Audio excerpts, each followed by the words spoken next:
So, this happened. A manager at Blizzard refused to rank down an employee to align scores with stack ranking, which basically is a quota for poor, average, and good performance distributed as a bell curve.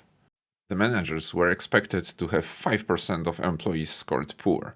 Those who asked for a reason were told it's meant to squeeze the bottommost performance as a way to make sure everybody continues to grow.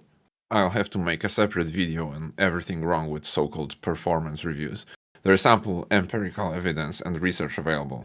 It's mind-boggling some companies are still doing it.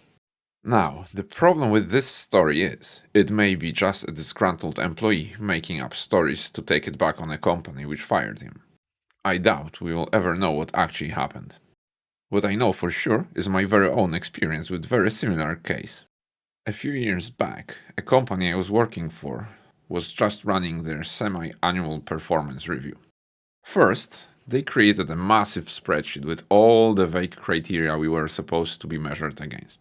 Then, we were asked to rank ourselves on each of those. Managers were asked to do the same. Then, we would compare our results and discuss.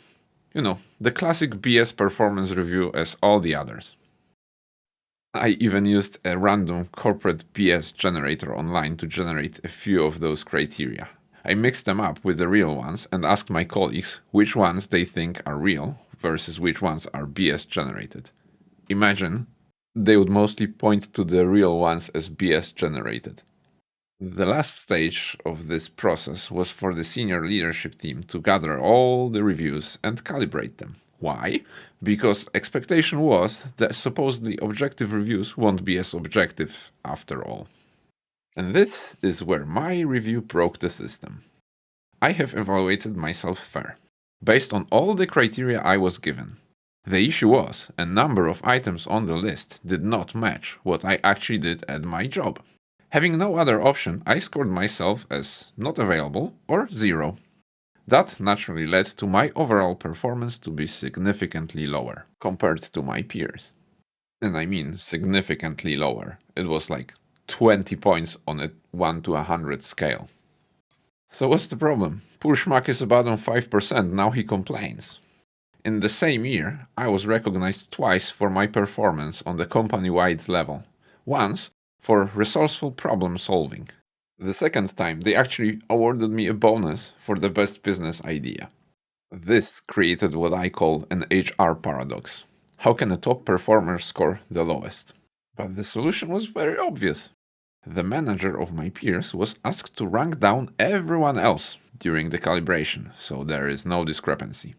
She refused, saying she has done her reviews objectively. Soon after that, both me and that manager left the business. I have no idea how this HR paradox was eventually solved. My guess?